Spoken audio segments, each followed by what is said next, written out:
The Last Moon's Promise. Chapter 1, The Desperate Bargain.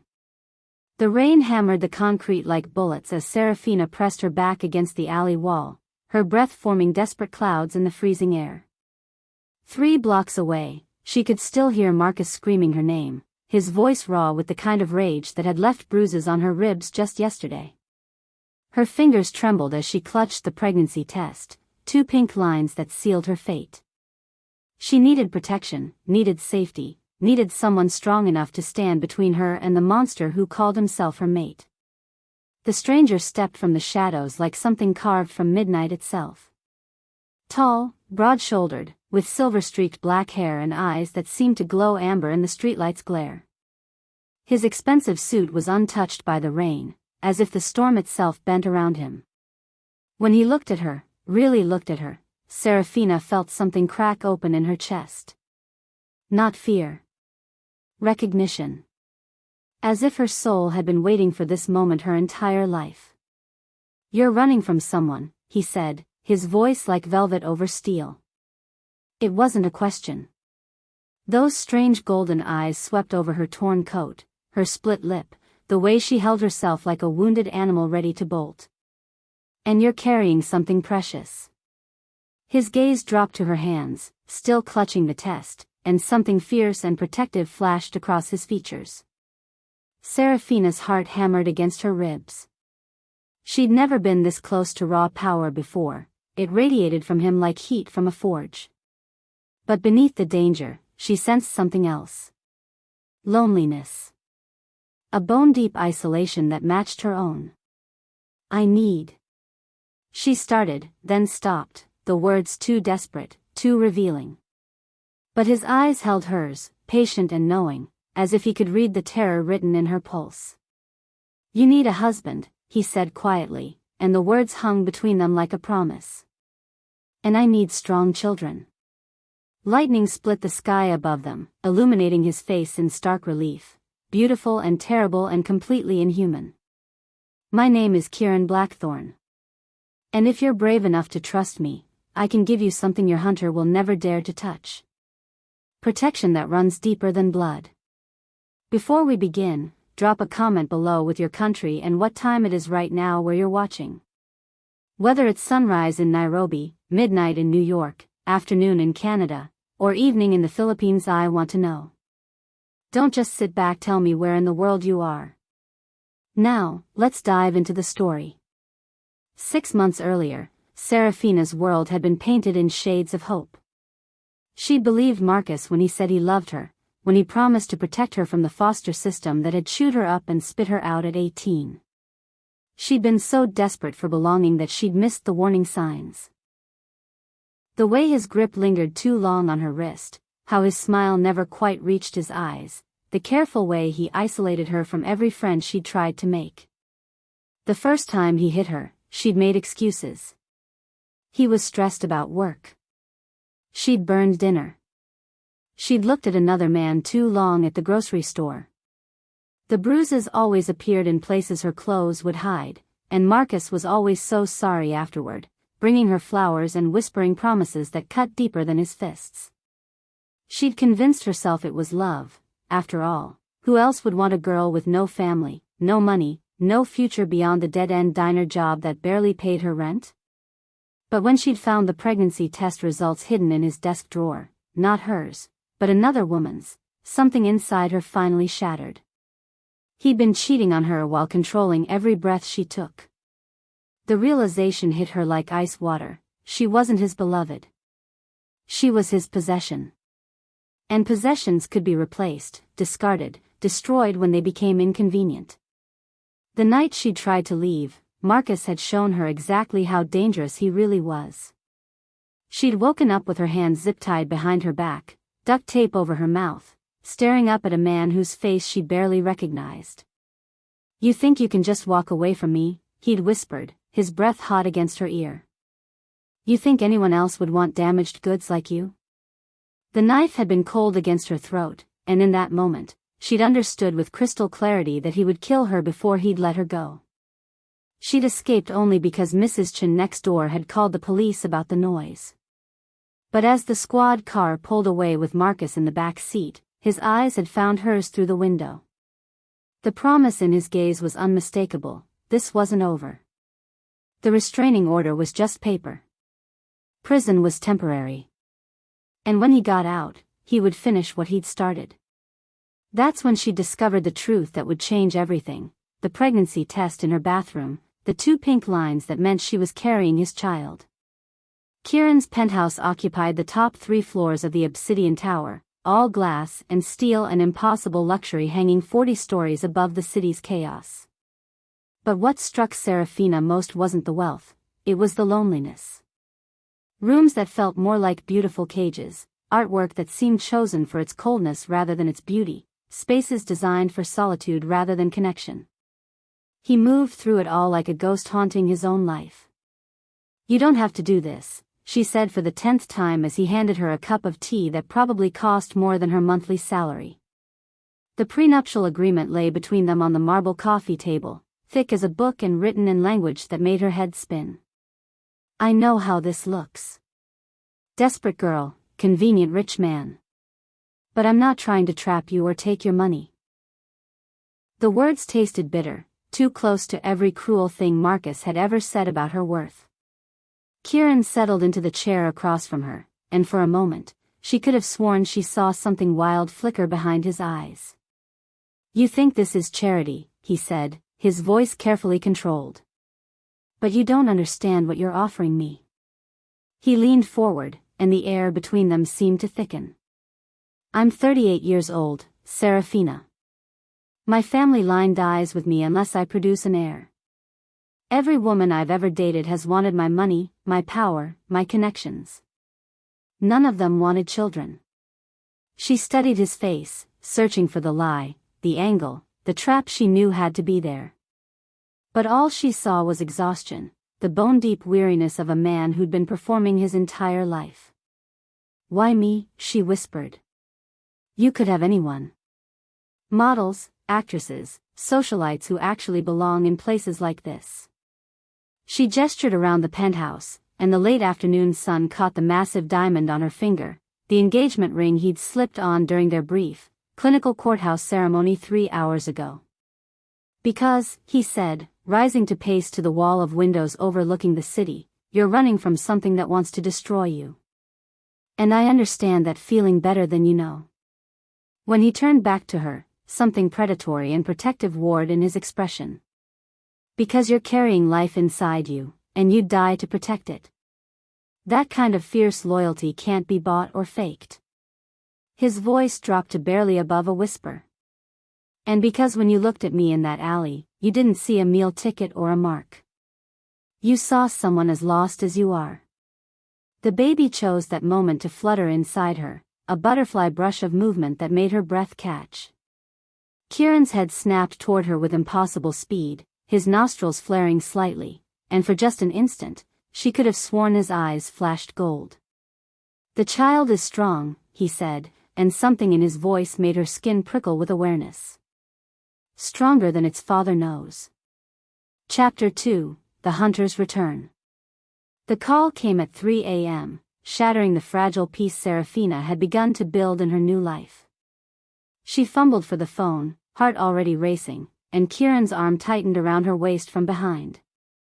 They'd been married 3 weeks, and he still slept like a predator, light enough to wake at the slightest sound, alert enough to assess threats before his eyes fully opened. "Hello, sweetheart," Marcus's voice slithered through the speaker like oil over broken glass. "Miss me?" The restraining order had been worthless, just as she'd known it would be. Prison had only made him more careful, more dangerous. "I know about your new husband. Rich boy thinks he can hide you in his fancy tower. I've been watching. Learning. Did you really think a few security guards and some cameras would keep me away from what's mine?" Kieran was fully awake now, his body coiled with tension that felt barely controlled. When he reached for the phone, Seraphina saw his nails had somehow become longer, sharper, catching the moonlight like claws. "Who is this?" His voice carried an edge that made the hair on her arms stand up, something inhuman threading through the cultured tones. Marcus laughed, the sound sharp enough to draw blood. You must be the hero. The white knight who swooped in to save my girl. Tell me, rich boy, has she told you about the baby? About how she spread her legs for me every night for 2 years? How she begged for it? The words hit Seraphina like physical blows, each one designed to strip away the safety she'd begun to feel in Kieran's arms. Where are you? Kieran's question was barely recognizable as human speech, all growl and threat and barely leashed violence. Seraphina pressed her face against his shoulder, feeling the tremor of rage that ran through his powerful frame. The scent of him had changed too, wilder now, like pine forests and winter storms and something else she couldn't name. Close enough to smell her, Marcus whispered, and the line went dead. Through the penthouse's floor-to-ceiling windows, Seraphina could see the city sprawling beneath them in a carpet of lights. Somewhere in that maze of streets and shadows, her nightmare was hunting. And despite all of Kieran's wealth and power, despite the army of security guards and the fortress he'd built around her, she could feel the walls closing in. The baby moved restlessly inside her, as if it too sensed the approaching storm. The next morning brought Detective Luis Vasquez to their door, his weathered face grim as he spread crime scene photos across Kieran's marble dining table. 3 women, all blonde, all approximately Seraphina's height and build. All found torn apart in ways that made her stomach lurch and her hands instinctively cover her belly. He's escalating, Vasquez said bluntly. Whatever control he had before, prison broke it. He's not just hunting you anymore, he's practicing. Kieran studied the photos with an intensity that made Seraphina's skin crawl. His fingers traced the edge of one image, and she noticed how still he held himself, as if afraid of what he might do if he let his control slip. The wounds, he said carefully. They're not from a knife. It wasn't a question, and something in his tone made Vasquez look up sharply. You know something about this kind of damage, the detective asked, his cop instincts clearly pinging. Because the coroner is baffled. Says it looks almost like animal attacks, but no animal we know of. The tears are too precise, too deliberate. Like something with human intelligence was using claws instead of hands. Seraphina watched her husband's face, seeing the muscle tick in his jaw, the way his breathing had become carefully controlled. In the 3 weeks they'd been married, she'd begun to notice things about Kieran that didn't quite add up. The way he never seemed to sleep deeply. How his eyes sometimes reflected light like an animal's. The fact that she'd never seen him eat anything that wasn't practically raw. Maybe Marcus has been studying, she said weakly, but even as the words left her mouth, she knew they sounded hollow. After Vasquez left, the penthouse felt like a mausoleum. Kieran paced the length of the living room with restless energy, his movements too fluid, too graceful for someone his size.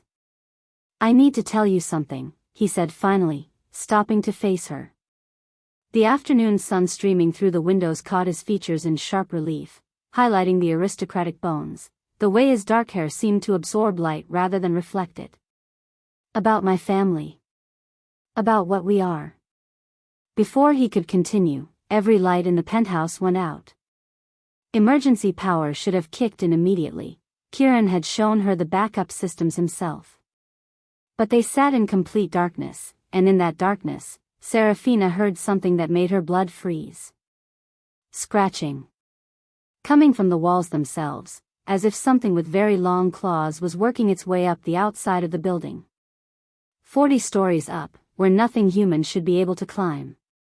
Stay behind me, Kieran commanded, and his voice had changed completely, deeper, rougher, carrying an authority that made every instinct in Seraphina's body scream submission. In the darkness, she could hear him moving, but the sounds were wrong. The whisper of fabric, yes, but also something else. Something like bones popping and reforming, like muscle expanding beyond human limits. The air itself seemed to thicken around him, charged with a primal energy that made her skin prickle with awareness. When the emergency lighting finally flickered on, Seraphina's scream died in her throat. The man she'd married was gone. In his place stood something magnificent and terrifying, 7 feet of corded muscle and predatory grace, his business suit hanging in tatters around a frame that had grown too large to contain it.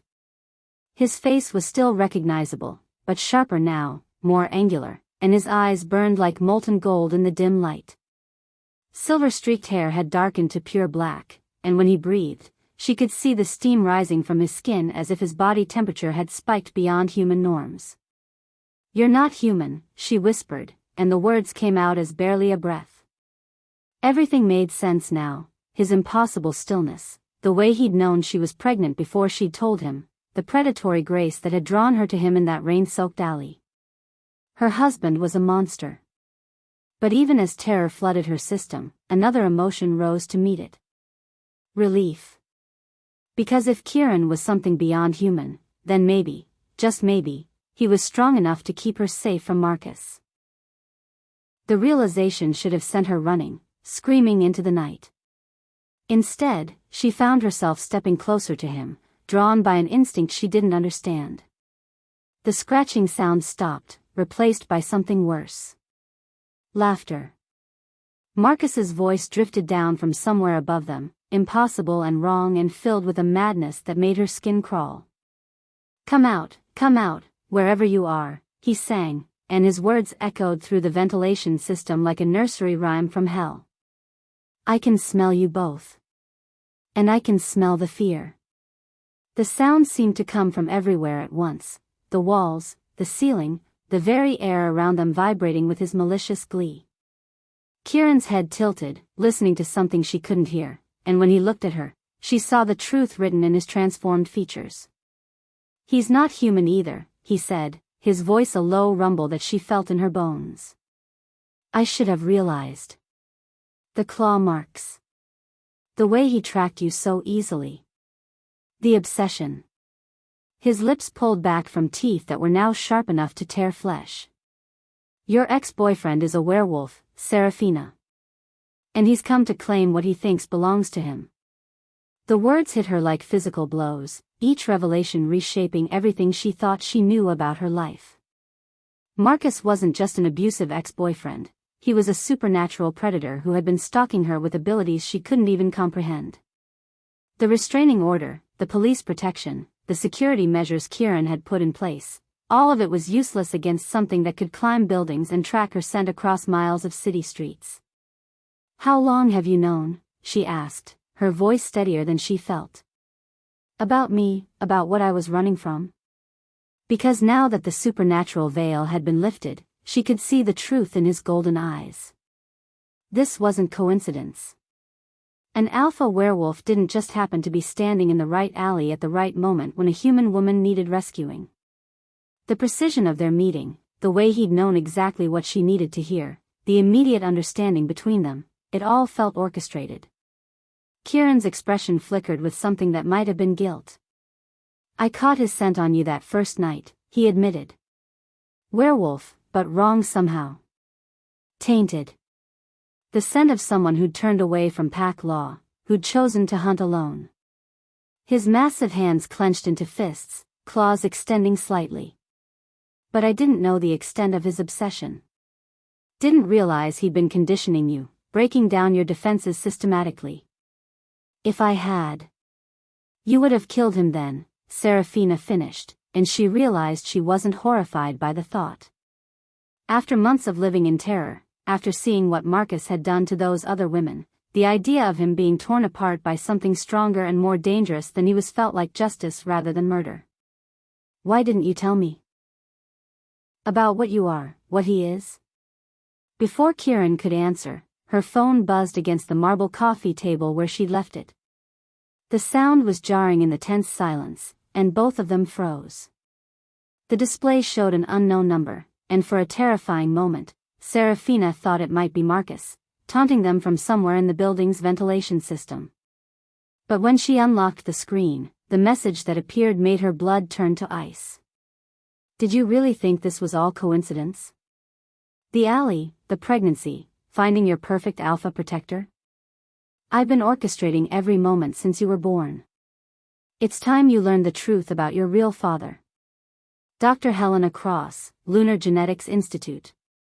The phone slipped from Seraphina's nerveless fingers, clattering against the marble with a sound like breaking bones. Kieran's nostrils flared as he caught the scent of her sudden terror, and his transformation reversed slightly, human features reasserting themselves as his protective instincts overrode his preparation for battle. "What is it?" he demanded, reaching for the device. She watched his face change as he read the message, watched the color drain from his features as comprehension dawned. "Helena Cross," he whispered, and the name carried weight, recognition, and a fear that made her stomach clench. "That's impossible. She's been dead for 15 years. You know her?" Seraphina's voice came out as barely a croak. The scratching sounds from above had stopped, as if Marcus too was waiting to see how this new revelation would unfold. The penthouse felt like a stage set, with all of them merely actors playing roles they didn't understand. "She was a geneticist," Kieran said slowly, his golden eyes never leaving the phone screen. "Brilliant, obsessed, and completely insane. She believed she could create the perfect supernatural hybrid, beings that could bridge the gap between human and werewolf populations. The council ordered her research terminated when they discovered she was experimenting on human subjects." His voice dropped to a growl. "Children, Seraphina. She was experimenting on children." The implications crashed over her like a tsunami. Her entire life, the foster system, the families who'd never quite wanted her, the sense of being different that had followed her everywhere, suddenly took on a sinister new meaning. "You think I'm..." She couldn't finish the sentence, couldn't voice the possibility that her very existence was the product of some madwoman's genetic manipulation. "The timing fits," Kieran said grimly. "You would have been born right around the time her lab was shut down. And the way you responded to me, the immediate bond we formed." He looked at her with something approaching awe and horror. "Seraphina, normal humans can't sense pack emotions the way you do. They can't calm an alpha's rage with a touch, can't carry werewolf children without dying from the strain." Her hands went instinctively to her belly, where the babies seemed to respond to her distress with increased movement. The pregnancy had been easier than it should have been, she realized. No morning sickness, no complications, her body adapting to the supernatural children growing inside her with an efficiency that had amazed even Kieran's pack doctor. "What does this mean?" she whispered. Before he could answer, another message appeared on her phone. This time, it was a video file. With trembling fingers, Seraphina opened it, and her own face, younger, maybe 5 years old, filled the screen. She was in what looked like a medical facility, electrodes attached to her small head while a woman in a lab coat took notes. The woman's face was partially obscured, but when she turned toward the camera, Seraphina saw eyes the same unusual gray as her own. "Subject 23 continues to show exceptional compatibility with lycanthrope DNA," the woman in the video said, her voice clinical and detached.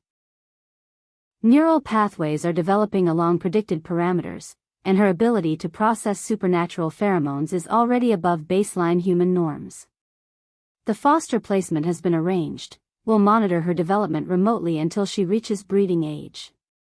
The video cut to another scene, this one showing Seraphina at maybe 10 years old, playing in a park while someone filmed her from a distance. Then another clip, her first day at high school, walking up the front steps while completely unaware she was being watched. Clip after clip, year after year, her entire life documented like she was a lab rat in some cosmic experiment. "The Marcus subject has been introduced successfully," Dr. Cross's voice continued over footage of Seraphina's first meeting with her ex-boyfriend at a coffee shop 3 years ago. "Initial psychological conditioning is proceeding as expected. The trauma bonding should make her more receptive to alpha protection when the time comes." The camera zoomed in on Marcus's face, and Seraphina saw something she'd missed at the time, a small scar behind his left ear, barely visible but perfectly circular, like an injection site. Kieran snarled, a sound of pure rage that made the windows rattle. "She created him. Turned him into a werewolf specifically to break you down, to make you desperate enough to accept the first strong protector who offered safety. His claws were fully extended now, gouging furrows in the marble countertop. Every beating, every moment of terror, every night you spent wondering if he would kill you, it was all planned. The final clip showed Seraphina in the alley where she'd first met Kieran, but the angle was wrong, filmed from above as if someone had been positioned on a nearby building. She watched herself press against the wall in terror, watched Kieran emerge from the shadows like something out of a dark fairy tale.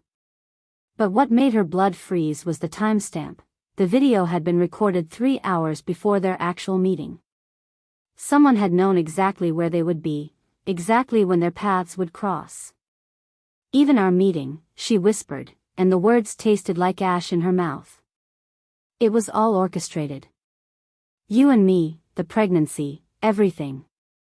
She looked up at Kieran, seeing her own horror reflected in his golden eyes. None of it was real. "No," he said fiercely, reaching for her with hands that were still more claw than human. "Whatever brought us together, what we have is real. The bond, the way you calmed my rage that first night, the way my wolf recognized you as mate, that can't be faked." But even as he spoke, doubt flickered across his features. How could they trust anything they felt when their entire relationship had been built on manipulation? Above them, Marcus began to laugh again, but this time the sound was different, not mad, but knowing. "Did you enjoy the show?" His voice echoed through the ventilation system. "She's been watching you both, you know. Recording everything. Your precious mating, your pathetic attempts at safety, even your bedroom activities. It's all been data for her research." Another message appeared on Seraphina's phone, this one containing an address across the city and a single line of text: "Come alone if you want answers. Bring the alpha if you want war. You have 1 hour before I release the footage of your supernatural nature to every news outlet in the country. HC." Kieran's roar of rage shook dust from the ceiling, and somewhere in the building's infrastructure, Seraphina heard the sound of Marcus retreating, scrambling through the ventilation system like the rat he was. But he was no longer the primary threat. The real puppet master had finally revealed herself, and the game had changed completely. "She's alive," Seraphina said numbly, staring at the address on her phone. "After 15 years, she's still alive and she's been watching me my entire life." The violation felt worse than anything Marcus had ever done to her. At least his abuse had been personal, born from his own twisted obsessions. This was clinical, scientific, the treatment of a human being as nothing more than an experimental subject. "The Lunar Genetics Institute," Kieran read from the message. That was her old lab, the one the council thought they'd destroyed. His mind was clearly racing, connecting dots that painted an increasingly terrifying picture. If she's been operating in secret for 15 years, if she's perfected her hybrid research. "There are others like me," Seraphina finished, and the thought made her sick. How many children had been stolen from their families, subjected to genetic manipulation, raised in foster care while some madwoman monitored their development? How many young women were out there right now, living with abusive partners who'd been specifically chosen and conditioned to break them down? The babies chose that moment to move inside her, a flutter of activity that reminded her of what was truly at stake. Whatever Dr. Cross had done to create her, whatever manipulation had brought her and Kieran together, their children were innocent. And if Helena Cross wanted them for her research, if she saw them as the next generation of her twisted experiments, then Seraphina would die before she let that happen. "We have to go," she said, surprising herself with the steadiness of her voice. "We have to end this tonight, before she disappears again. Before she hurts anyone else the way she hurt me." Kieran shook his head violently. "It's a trap. She wants you there for a reason, probably to collect you and the children for her next phase of research. I won't risk you or the babies. And I won't spend the rest of my life looking over my shoulder, wondering when she'll decide to activate whatever conditioning she built into me." Seraphina stood up, one hand supporting her belly, the other reaching for the knife block on the kitchen counter. She might not have supernatural strength or claws, but she'd learned a few things about survival in her 23 years. She made me, Kieran. Which means she probably built in weaknesses, ways to control me if I ever stopped being useful. The only way to be free is to face her. As if summoned by their decision, the building's fire alarm began to wail, the sound cutting through the night like a banshee's cry. But this wasn't a malfunction. Through the shattered skylight, Seraphina could see the orange glow of flames climbing the building's exterior. Marcus hadn't just been hiding in the ventilation system. He'd been planting incendiary devices, turning Kieran's fortress into a death trap. The emergency exits will be blocked, Kieran said grimly, his transformation beginning again as his wolf form prepared for battle. He's herding us toward the roof, toward the only escape route. Which means Dr. Cross is waiting for us up there, Seraphina finished. She knew we'd figure out the truth. She wanted us to come to her. The manipulation was elegant in its simplicity, create a crisis that would force them to choose between burning alive and walking directly into her trap.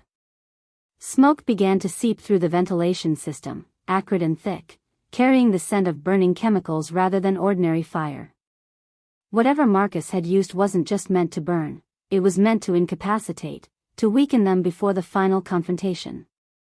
Kieran caught the scent and cursed, his golden eyes streaming as the toxic fumes hit his enhanced senses.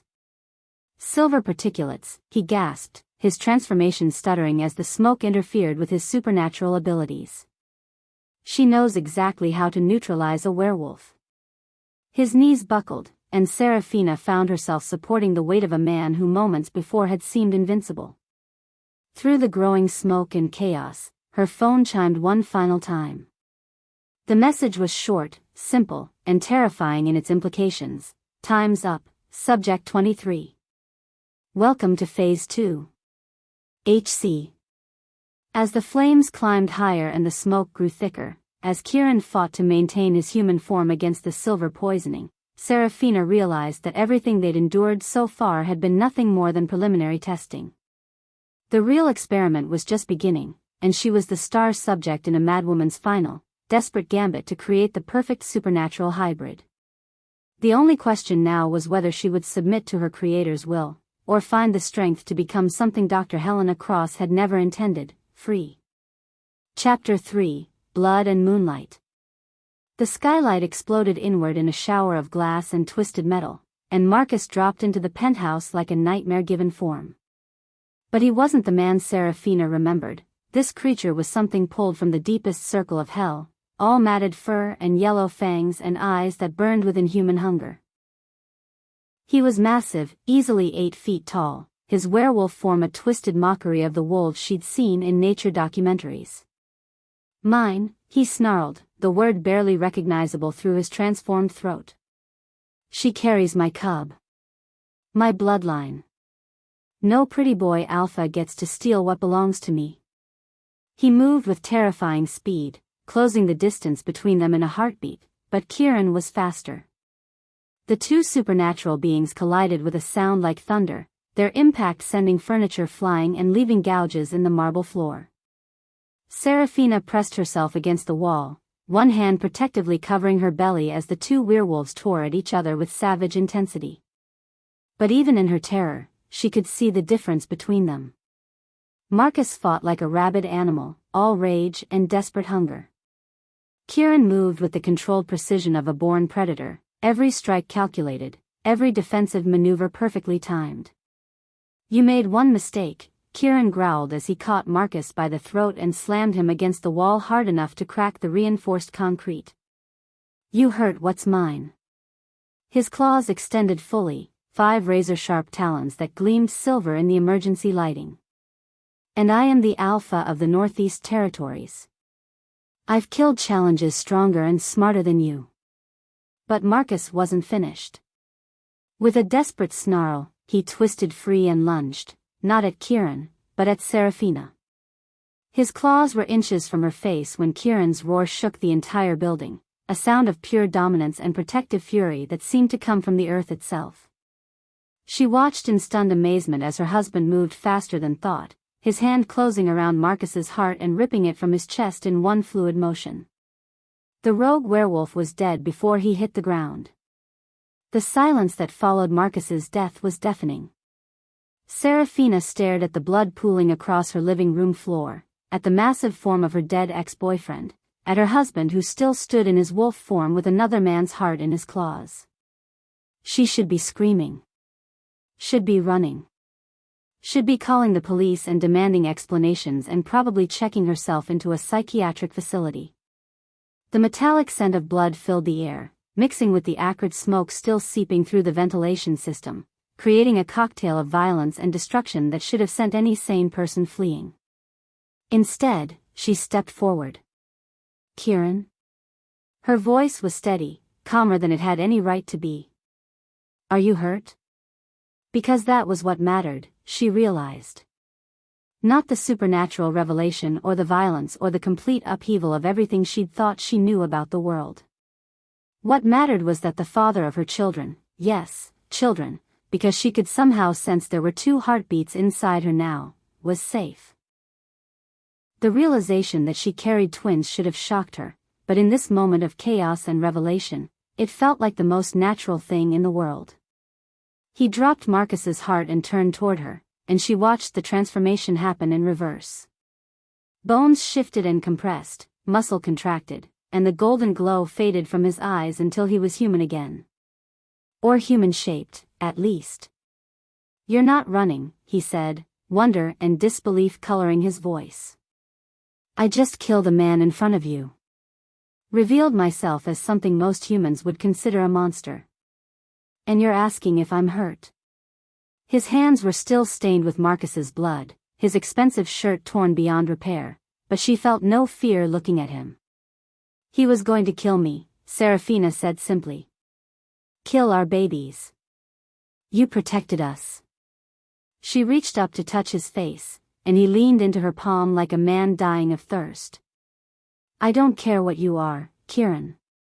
I care who you are. And you're the man who's given me more safety and kindness in 3 weeks than I had in 23 years of life." The truth of it settled into her bones, solid and unshakable despite everything that had happened. The sound of helicopters approaching made them both look toward the shattered skylight. "My pack," Kieran explained, his arm coming around her protectively. "They'll handle the cleanup, make sure this never officially happened. But Seraphina, you need to understand. Once you're fully part of our world, there's no going back. Pack bonds are permanent. The children you're carrying will be born werewolves."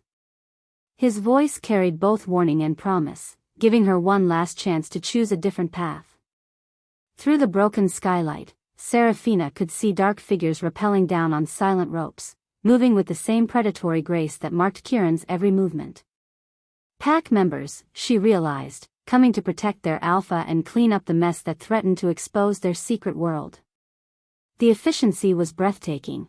Within moments, they'd secured the perimeter and begun working to contain the supernatural aftermath of the night's violence. Elena Ravencrest was the first to reach them, her silver hair pulled back in a tactical braid and her dark eyes immediately assessing the scene. She moved like liquid shadow, taking in Marcus's corpse, the blood patterns, and the lingering scent of supernatural violence with the expertise of someone who'd cleaned up similar situations before. But when her gaze landed on Seraphina, something shifted in her expression, concern mixed with an emotion that looked almost like recognition. "Luna," Elena said, using the formal address for an alpha's mate, though Seraphina hadn't officially claimed that title yet. "Are you injured?" "The smoke, the stress. In your condition, we need to be careful." She approached slowly, hands visible and non-threatening, clearly aware that a human who just witnessed supernatural carnage might be on the edge of complete breakdown. Seraphina shook her head, surprised by her own steadiness. "I'm fine. Better than fine, actually." And it was true. Despite everything that had happened, despite the violence and revelations and the complete upheaval of her understanding of reality, she felt centered in a way she never had before. As if all the pieces of her fractured life had finally clicked into place. "I want to know about the pack." About what it means to be truly protected. Kieran's arm tightened around her, and she felt his surprise through whatever supernatural connection had formed between them. He'd expected her to need time, to struggle with the transition from human victim to supernatural mate. Instead, she was embracing it with a determination that seemed to both relieve and concern him. Elena nodded approvingly. The pack bond isn't just ceremonial, Luna. It's a living connection that ties you to every member, allows you to sense their emotions, their well-being, their loyalty. In return, they'll die before they let harm come to you or your children. She paused, her nostrils flaring slightly as she caught some scent that made her frown. Speaking of the children, may I? She gestured towards Seraphina's belly. Seraphina looked to Kieran, who nodded encouragingly. Elena is our pack's most experienced healer. She's delivered more werewolf children than anyone alive. There was deep respect in his voice, the kind that spoke of lives saved and miracles performed. If anyone can assess how the pregnancy is progressing, it's her. She placed her hands on her belly, where 2 tiny lives were growing stronger every day, and felt a fierce surge of maternal protection that took her breath away. Will they be safe? She asked. In your world, with your pack, will they be protected? The question carried the weight of every foster home that had failed her, every adult who'd looked the other way when she needed help, every moment of abandonment that had shaped her life. With our lives, Elena said solemnly, and the vow carried the weight of supernatural law. Pack children are precious beyond measure. These little ones will have dozens of aunts and uncles, protectors who would face down armies to keep them safe. She moved closer, her hands hovering just above Seraphina's rounded belly. May I touch them? I can sense their life force, assess their health and development. When Seraphina nodded, Elena placed her palms gently against the curve of her stomach. For a moment, everything was peaceful, the steady thrum of twin heartbeats, the warm pulse of life growing stronger with each passing day. But then Elena's expression changed, her eyes widening with something that looked like shock and impossible recognition. Seraphina suddenly gasped and staggered, a wave of sensation washing over her that was unlike anything she'd ever experienced. It felt like standing in the path of an avalanche, raw power cascading through her system that made her knees buckle and her vision blur. But beneath the overwhelming force, she sensed something else, ancient recognition, as if something deep in her DNA was awakening after eons of dormancy. Elena caught her as she swayed, but the pack healer's face had gone pale as moonlight. That's impossible, she whispered, her voice barely audible above the sound of helicopters and pack members securing the scene. One heartbeat is werewolf, but the other. She looked up at Kieran with fear and wonder warring in her dark eyes. The other isn't werewolf. It isn't human either. It's something we've only heard about in the oldest legends. Kieran went rigid, his nostrils flaring as he caught some scent that Seraphina couldn't detect. What are you saying, Elena? His voice carried a dangerous edge, the alpha's protective instincts kicking into overdrive at any perceived threat to his mate and unborn children. I'm saying, Elena continued, her hands still pressed against Seraphina's belly as if she couldn't quite believe what she was sensing, that one of these children carries the bloodline of the primordials. The first ones. The beings that existed before our kind split into separate species. Her voice dropped to a reverent whisper. Before werewolves and vampires and fae became distinct races, there were the primordials, creatures of pure supernatural essence who could command all the gifts without the limitations. The words hit Seraphina like physical blows, each revelation reshaping her understanding of what was growing inside her. She thought she was carrying werewolf twins, children who would be born into Kieran's supernatural world but remain fundamentally comprehensible. Instead, one of her babies was something from myth and legend, a being of power that had supposedly vanished from the world millennia ago. How is that possible? Kieran demanded, his protective instincts warring with scientific curiosity. The primordial bloodline has been extinct for 3,000 years. The last confirmed sighting was during the fall of Babylon. But even as he spoke, Seraphina could see him connecting dots, remembering things that suddenly took on new significance. Elena's expression grew troubled. "Dr. Helena Cross," she said quietly. Her research wasn't just about creating werewolf-human hybrids. According to the reports we recovered from her lab, she was trying to awaken dormant primordial DNA that still exists in trace amounts throughout the supernatural population. She looked at Seraphina with something approaching awe. "If she's been manipulating your genetics since birth, if she somehow managed to concentrate and activate those ancient bloodlines, then I'm not just her experiment," Seraphina finished, the implications crashing over her like a tsunami. "I'm her masterpiece. She didn't just create me to be compatible with werewolves, she created me to birth the next generation of primordials." The violation felt worse than anything Marcus had done, worse than the years of abuse and manipulation. Her very DNA had been twisted and shaped to serve someone else's vision. The baby, the primordial child, seemed to respond to her distress, moving restlessly inside her womb. But it wasn't the gentle flutter she'd grown accustomed to. This was different, charged with an energy that made the air around them vibrate with barely contained power. Every supernatural being in the penthouse suddenly went rigid, their enhanced senses picking up something that made their wolves pace nervously beneath their human facades. "We need to get you somewhere safe," Kieran said urgently, but even as he spoke, they all knew that nowhere would be truly safe anymore. Word would spread through the supernatural community like wildfire. The primordial bloodline had been reborn, and every faction would want to either control or eliminate the child before it could reach its full potential. "The pack compound in the mountains. We can fortify it, call in allies from other territories."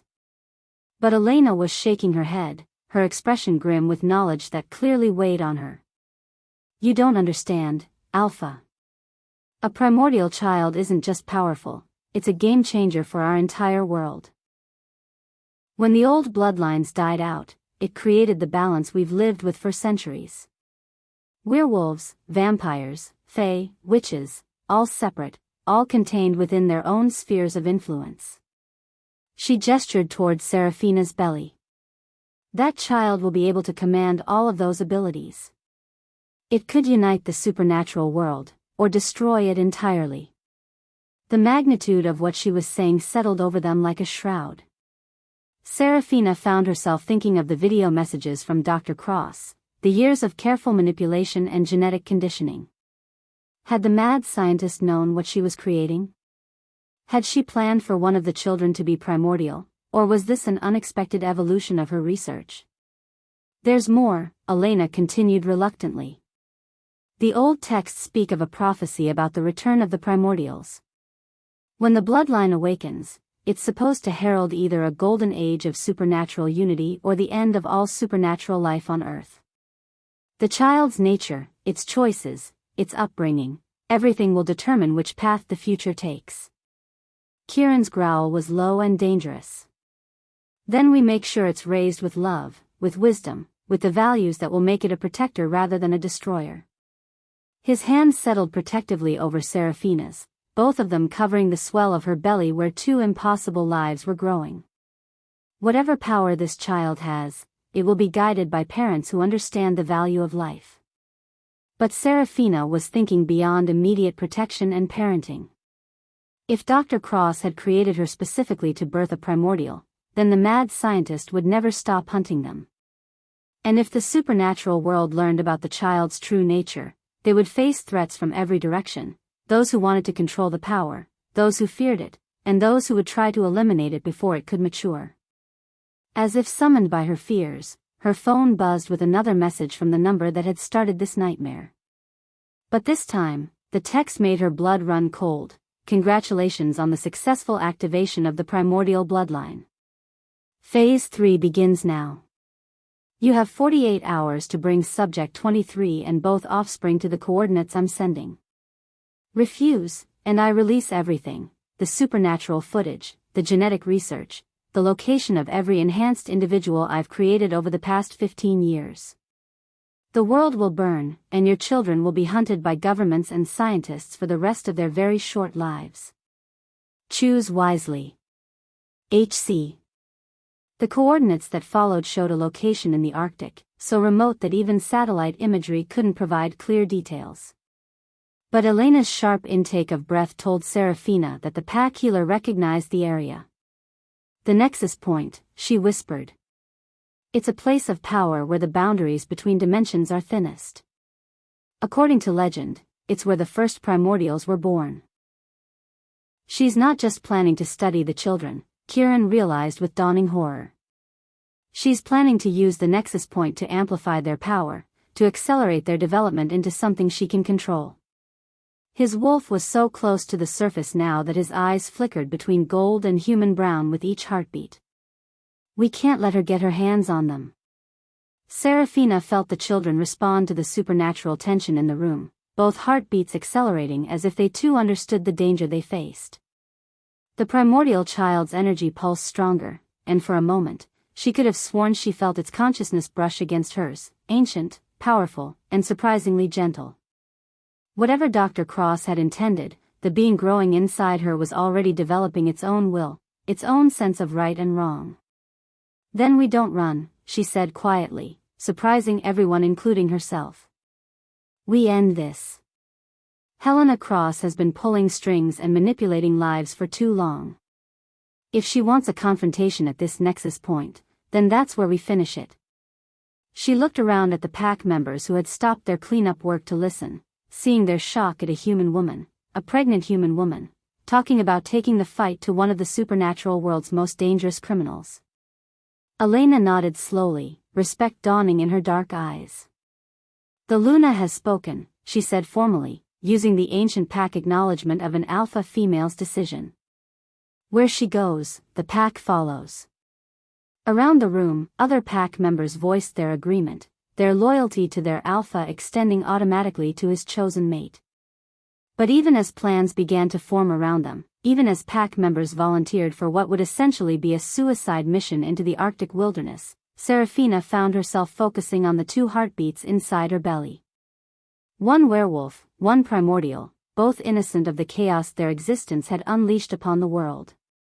Whatever happened in the coming confrontation, whatever sacrifices had to be made, she would ensure that both children had the chance to choose their own destinies. The primordial child pulsed with power that seemed to respond to her thoughts, and for a brief moment, Seraphina caught a glimpse of what that power might become. She saw supernatural beings laying down their weapons and working together, saw humans and non-humans coexisting without fear or prejudice, saw a world where children like hers didn't have to hide what they were. It was a beautiful vision, but she also sensed the darker possibilities. The same power could just as easily bring about dominion and destruction. 48 hours, Kieran said grimly, reading the message again. "We'll need transport to the Arctic, cold weather gear, weapons that work against supernatural threats, and a plan that accounts for whatever defenses she's prepared." He was already shifting into alpha mode, his natural leadership taking over as he began coordinating what would be the most dangerous mission his pack had ever undertaken. Seraphina nodded, then looked down at her belly one more time. "Whatever you both become," she whispered to her unborn children, "know that you were loved from the moment we knew you existed. And know that your father and I will do everything in our power to make sure you grow up in a world worthy of your gifts." The primordial child responded with a pulse of warmth that felt like a promise, and for the first time since Dr. Cross had revealed herself, Seraphina felt something that might have been hope. Whatever the mad scientist had planned, whatever power she thought she could control, she had made one crucial mistake. She had created a mother's love along with supernatural power, and there was no force in any dimension more fierce or determined than a woman protecting her children. As the pack mobilized around them and preparations began for the journey to the Nexus Point, Seraphina placed both hands over her belly and made a silent vow. Dr. Helena Cross had manipulated her entire life, had turned her into an experiment and her children into tools for some greater design. But that manipulation had also given her something the scientist had never accounted for, a family worth fighting for, a pack willing to die for her, and the awakening power of beings who would reshape the supernatural world. The game was far from over, but the players had finally been revealed. And Seraphina Blackthorn was no longer anyone's victim. Chapter 4, Alpha's Claim. The pack compound hidden in the Cascade Mountains was nothing like what Seraphina had expected. Instead of primitive caves or ramshackle cabins, she found herself in a sprawling complex of modern buildings nestled among towering pines, all solar panels and sustainable architecture and the kind of sophisticated technology that put Kieran's penthouse to shame. Werewolves, it seemed, had adapted quite well to the 21st century. But there was something else here, something that made the hair on her arms stand up despite the warm welcome. An undercurrent of tension, as if the very air vibrated with secrets too dangerous to speak aloud. The Alpha's mate whispered through the assembled pack members as Kieran led her through the main hall, his hand possessive and gentle on the small of her back. She could feel their eyes on her, curious, welcoming, but also assessing. These people moved with the same fluid grace as her husband, and she caught glimpses of gold in their gazes, hints of the predators that lived beneath their human facades. But beneath the curiosity, she sensed something else. Relief, as if her presence here solved some problem she didn't understand. Elena Ravencrest, the pack's female beta, stepped forward with a warm smile and eyes that missed nothing. "Welcome home," she said, and the word hit Seraphina like a physical blow. Home.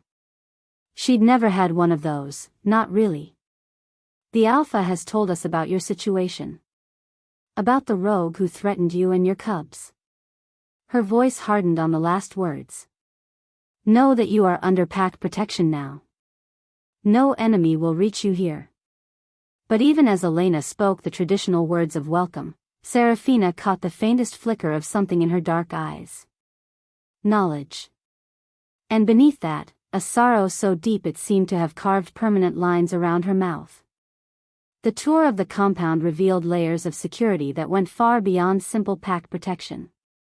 Hidden weapons caches, electromagnetic barriers that hummed with power, and symbols carved into doorframes that seemed to shift and writhe when she wasn't looking directly at them. "Protective wards," Kieran explained when she asked, but his voice carried a weight that suggested they were protecting against something far more dangerous than rival werewolves. "My family has maintained these barriers for generations." As evening approached, pack members began gathering in the central courtyard, their excitement building towards something that felt more like ritual than celebration.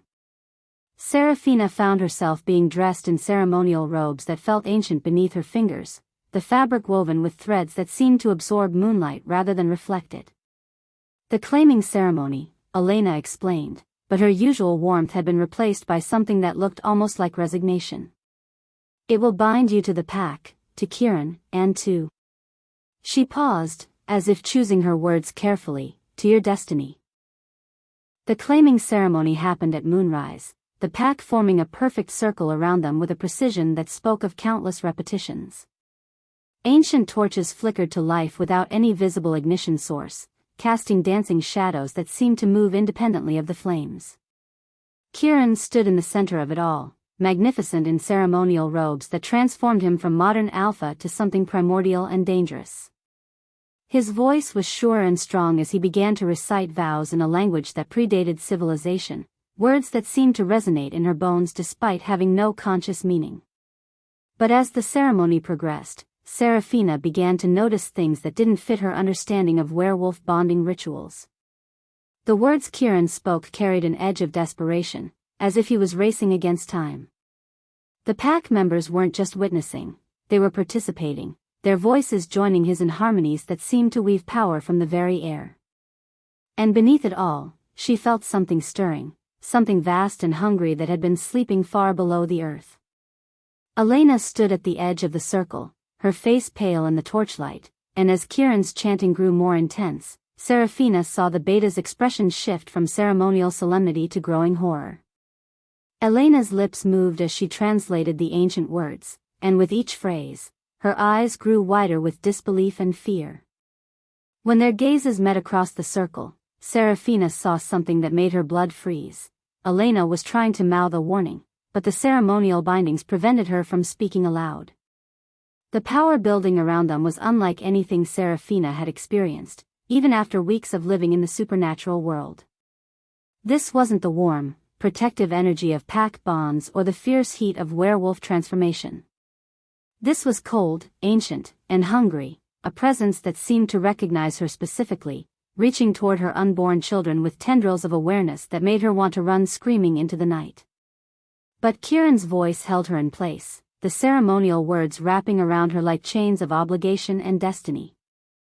When he bit down gently on the junction of her neck and shoulder, the pack bond, Elena had explained, Seraphina felt something fundamental shift inside her. But it wasn't the warm belonging she'd expected. Instead, it felt like doors opening in her mind, revealing chambers that had been sealed since birth. Power flowed through her, yes, but it carried with it the weight of responsibility so crushing she nearly collapsed under its burden. She wasn't just joining a pack. She was inheriting a legacy that stretched back to the dawn of supernatural existence.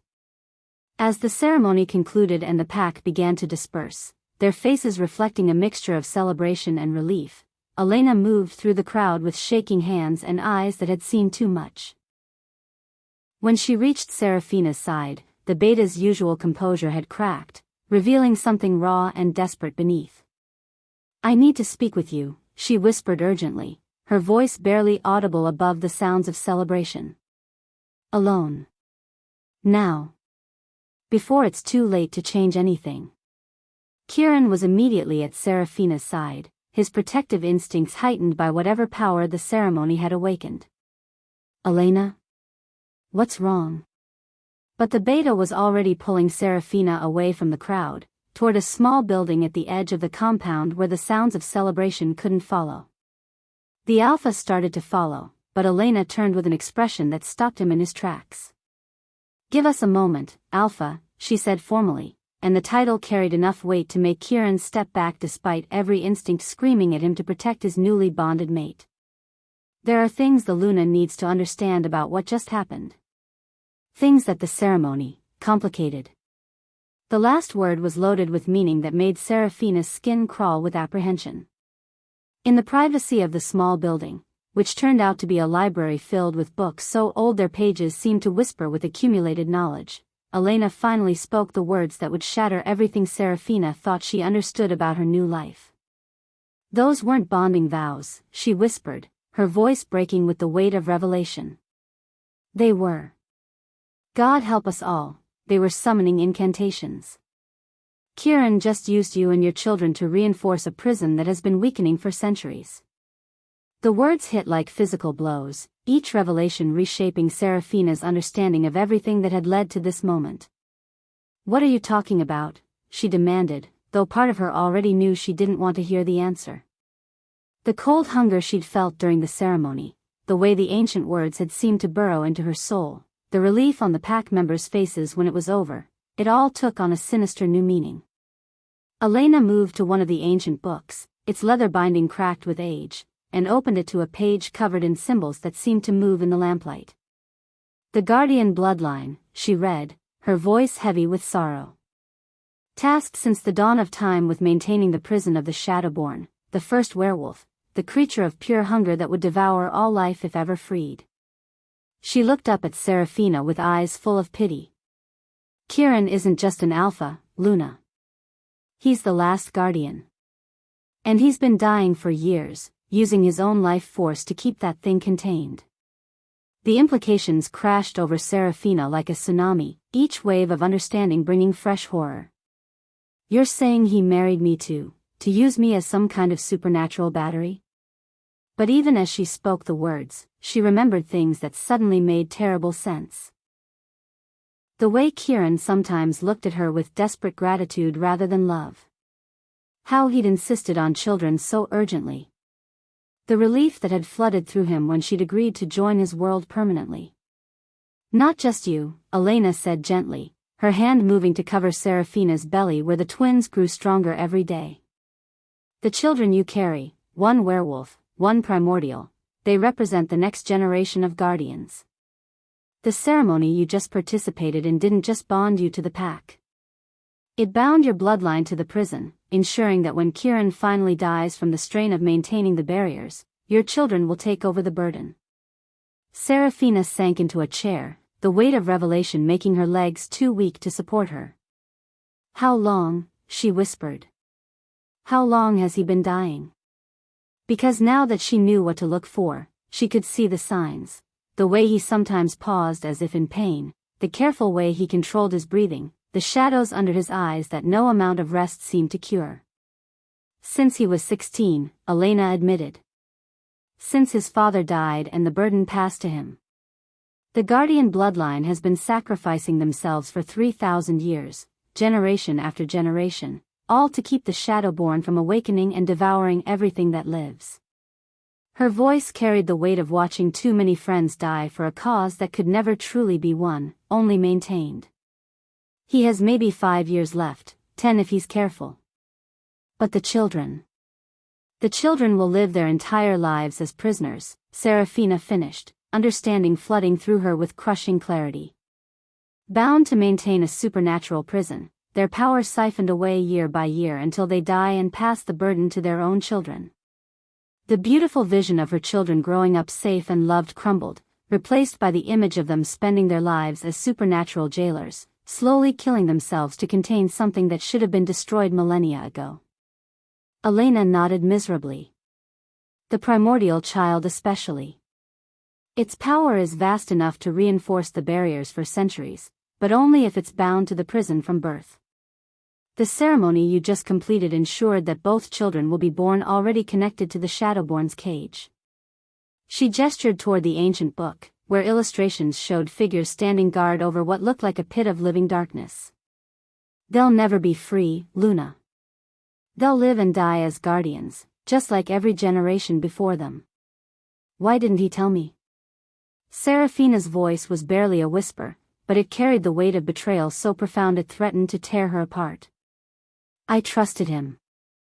I chose him. I gave him everything, and he lied to me about the most fundamental truth of what that choice meant.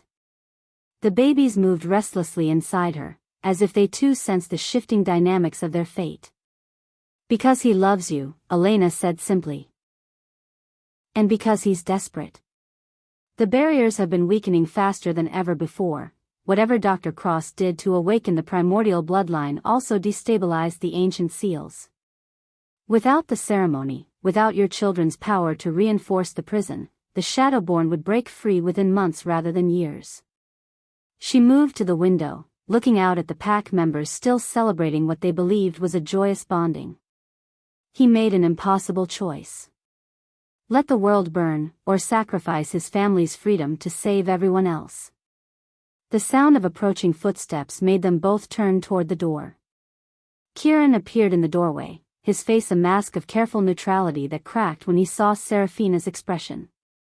You told her, he said to Elena, and there was no surprise in his voice, only resignation.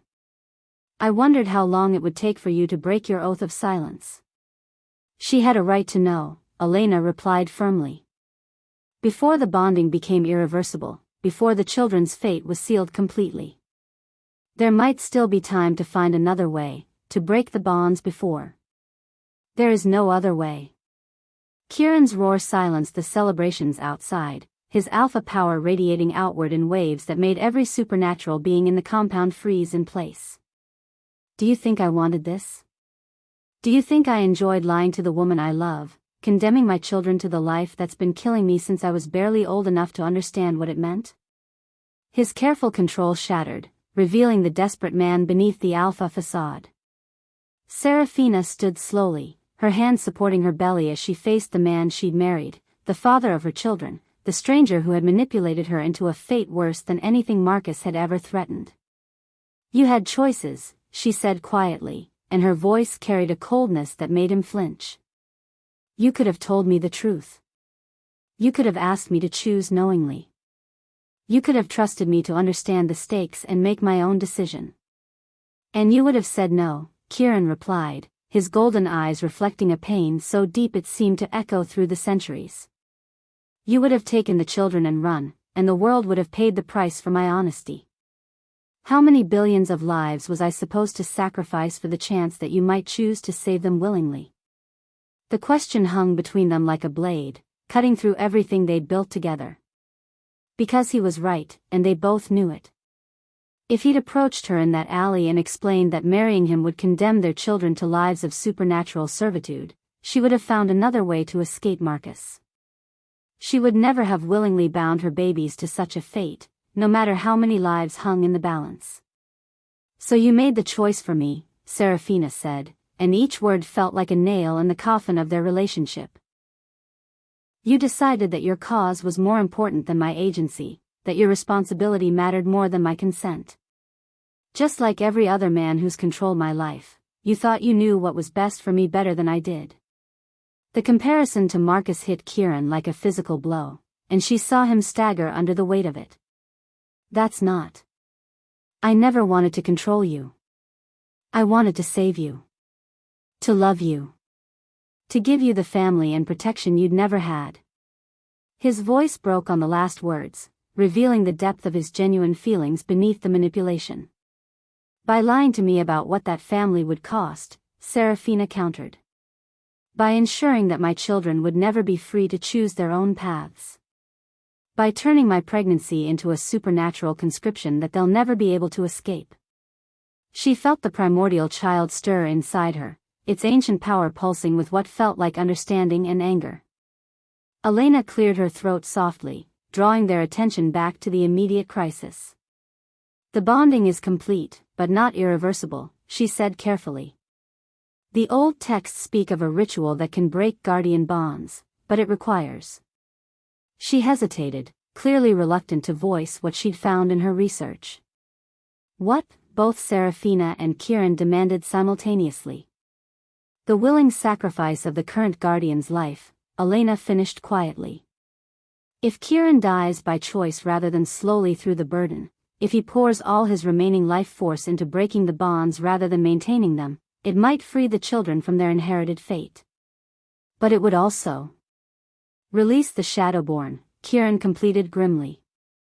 "My death would shatter the barriers completely, and that thing would be free to consume everything in its path." He looked at Seraphina with eyes that held centuries of accumulated sorrow. "So you see, my love, even knowing the truth doesn't give you real choices. Only different kinds of damnation." But as they stood there in the lamplight, surrounded by ancient knowledge and impossible choices, Seraphina felt something shift inside her. The primordial child's power pulsed stronger, and for a moment, she caught a glimpse of possibilities that none of them had considered. The old bloodline carried more than just the ability to maintain supernatural prisons, it held the potential to transform them entirely. "There might be a third option," she said slowly, her hand pressing against her belly as the ancient power stirred. "What if instead of maintaining the prison or releasing the Shadowborn, we changed it? The primordial bloodline existed before the separation of supernatural species, before the need for prisons and barriers. What if that power could be used not to contain the Shadowborn, but to heal it?" Elena's eyes widened with something that might have been hope. Transform it back into what it was before the corruption?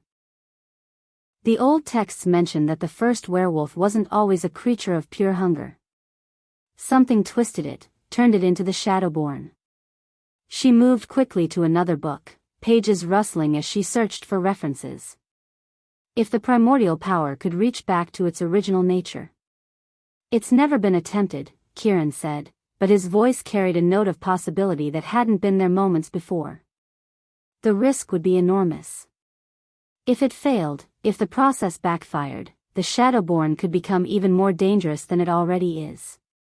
Seraphina felt the children respond to the conversation, both heartbeats accelerating as if they too sensed the importance of this moment. But if it succeeded, they would be free. All of us would be free. The guardian bloodline could end not in death or continued sacrifice, but in healing something that's been broken for millennia.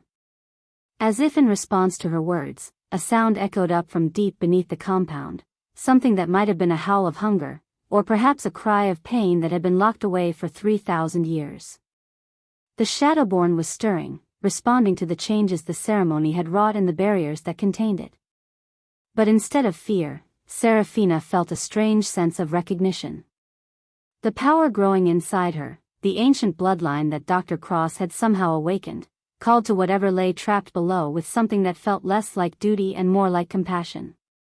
Perhaps the choice wasn't between sacrifice and damnation after all.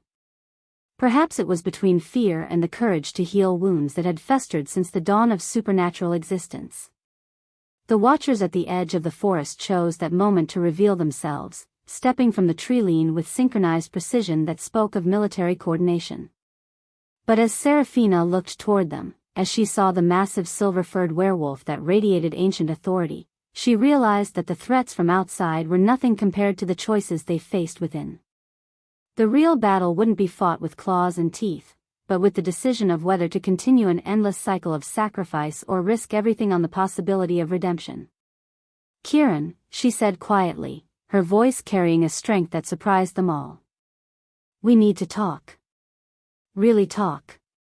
About trust, about choices, and about whether love is strong enough to find a better way than the one your family has been following for 3,000 years. 3 months later, Seraphina's belly had rounded with the promise of the twins she carried, and she'd learned to love the rhythms of pack life. Morning runs through mountain trails, evening gatherings around the great hall's fireplace, the quiet strength of belonging to something bigger than herself. She'd discovered gifts she never knew she possessed. An uncanny ability to sense pack members' emotions, a healing touch that eased their injuries, and most surprisingly, the respect of werewolves who had initially seen her as nothing more than their alpha's human weakness. But peace, she was learning, was a fragile thing in the supernatural world. The Council of Alphas had been circling like vultures ever since word spread of Kieran's bonding to a human. Ancient laws, they claimed. Bloodline purity. The sacred duty to keep their kind separate from the human world. What they really feared, Elena had explained in private, was change. And nothing threatened the old ways like an alpha who chose love over politics. "They've issued a formal challenge," Kieran said, his voice carefully controlled as he stared out at the forest where their enemies waited. "Single combat. The winner takes my territory, my pack."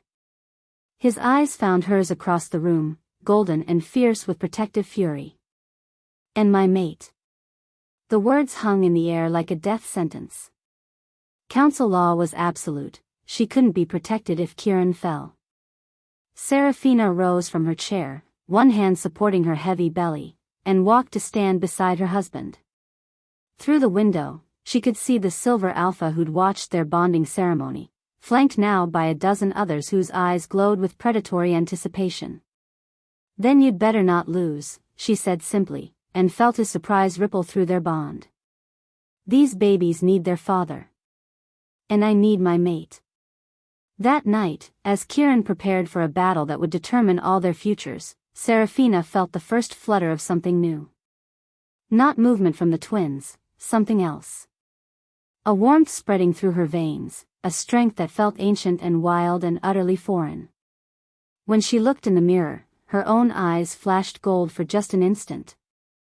Elena's words echoed in her memory, "Sometimes the bond changes more than just your status in the pack." As dawn approached and the challenge horn sounded in the distance, Seraphina pressed her hands to her belly and whispered a promise to her unborn children.